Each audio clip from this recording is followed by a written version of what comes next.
Listen.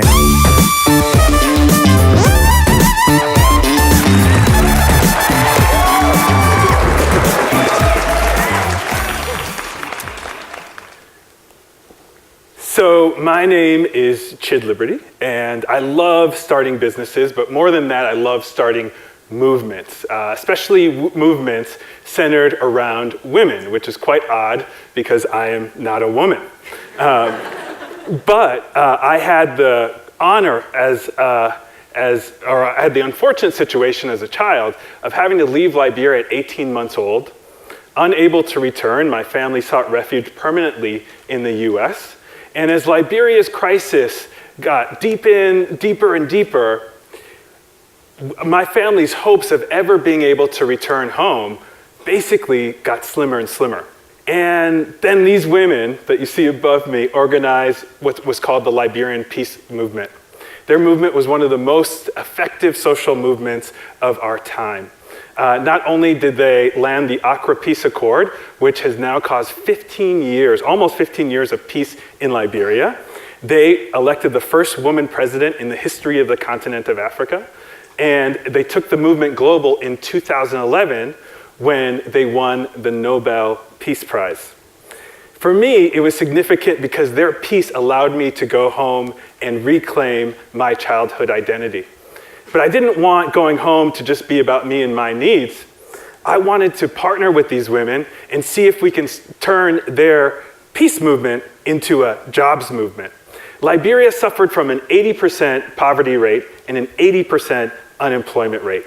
Women were excluded from the most important sectors of the economy, including rubber, timber, and iron ore. So we got on the ground and partnered with about 5 grassroots women's groups that were part of the peace movement, and we started the world's first fair trade certified apparel factory. What's even more special about the factory is that almost 50% of the shares are owned by the women that work there. We had tremendous success in our early years, signed some really big contracts. We started off with 30 women in my aunt's basement. We signed 2 $20 million agreements, scaled that to 300 women in Liberia, but that wasn't enough. So we started partnering with sister factories all over the continent in about 7 countries until we now have about 10,000 workers in our network. Should everything go to plan, we will have about 100,000 in about a year. Super, super powerful. But creating jobs isn't enough.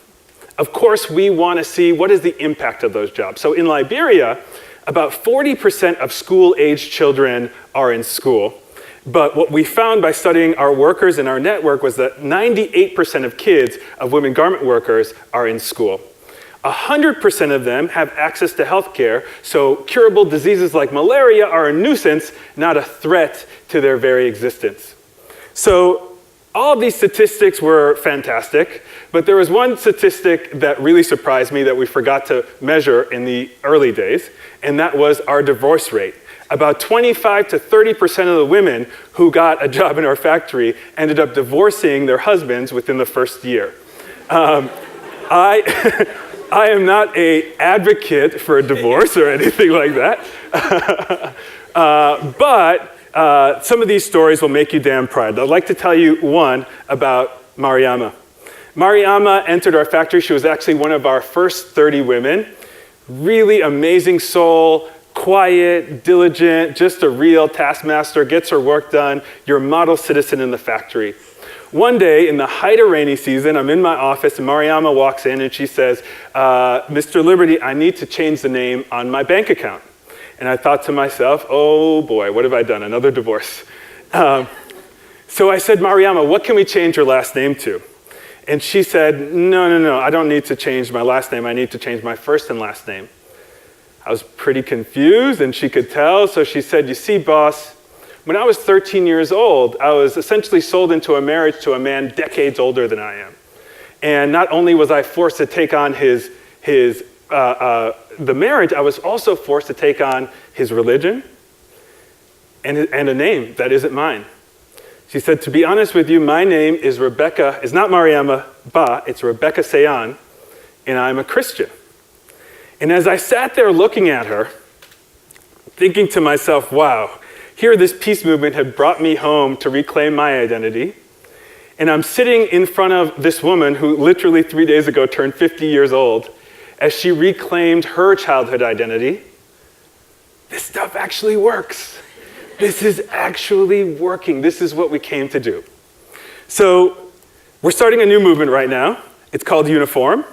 It's a clothing brand that I'm dressed in from head to toe today, where everything we sell, we donate a school uniform to a child who otherwise couldn't go to school. MIT did research. If you donate school uniform, attendance goes up, test scores goes up, and for every 3 young girls that gets a donated school uniform, 2 will delay their first pregnancy.